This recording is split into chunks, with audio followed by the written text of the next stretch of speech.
Bonjour Claire. Bonjour. On peut construire une maison sur un immeuble? Ouais, la preuve. C'est une opération qui est courante dans les grandes métropoles, un peu moins à Brest où on n'est pas très dense. Mais dans une époque où on parle quand même pas mal de densité en ville, je pense que c'est une commande qu'on va avoir de plus en plus. Après, faut vérifier la structure du bâtiment, savoir si on peut se poser dessus. Mais en l'occurrence, ici, on n'a pas eu de problème. C'est un immeuble des années 30 en double parement de moellon et qui était tout à fait en capacité de porter une surélévation. Et alors, cette surélévation, elle est complètement en bois? C'est pour des questions aussi de légèreté?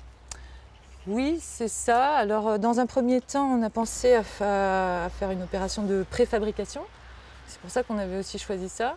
Finalement, ça a été construit sur site pour des raisons d'accessibilité. On a énormément de câbles qui traversent la rue. Donc les câbles empêchaient le grutage d'éléments importants. Exactement.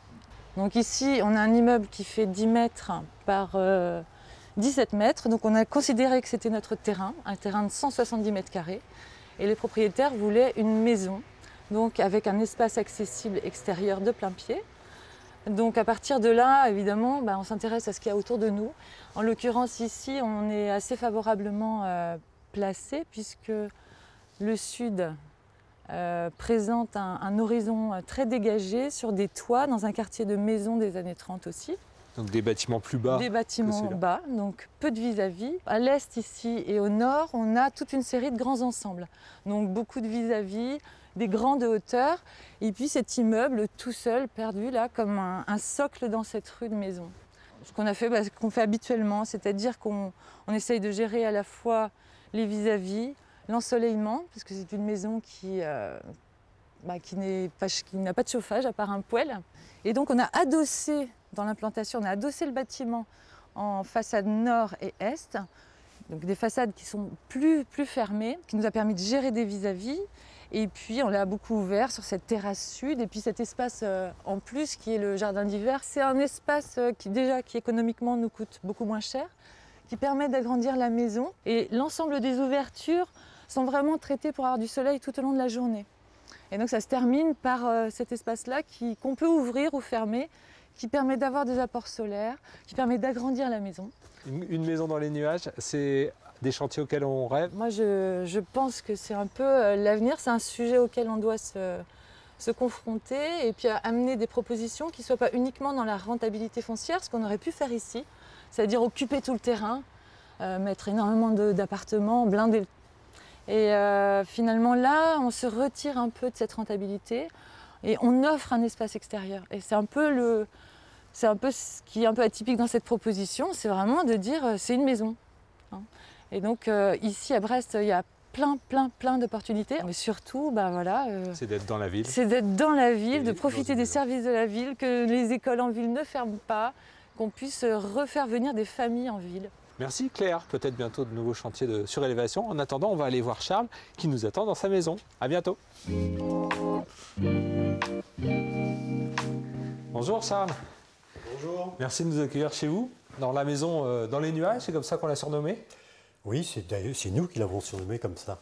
Pourquoi alors avoir choisi de construire sur un toit? Le toit d'un immeuble que vous habitiez avant?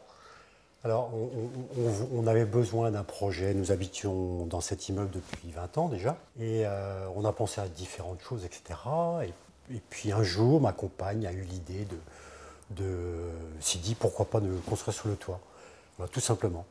Alors Charles, ça paraît très simple, mais il fallait convaincre les propriétaires. Oui, alors je crois que nous étions là depuis 20 ans dans cet immeuble et je crois que nous avons de la chance d'être dans une copropriété très sympathique. Et en fait, d'emblée, les gens, sans même parler d'aspect pécunier, etc., ont accepté le principe. Ça leur a plu, voilà, tout simplement. Et je pense qu'ils ont aussi pensé que ça allait valoriser la copropriété. Donc voilà, l'accord a été obtenu tout de suite. Vous vivez maintenant depuis plusieurs mois, voire même un an dans cette maison. C'est quoi le bénéfice de cette maison aujourd'hui?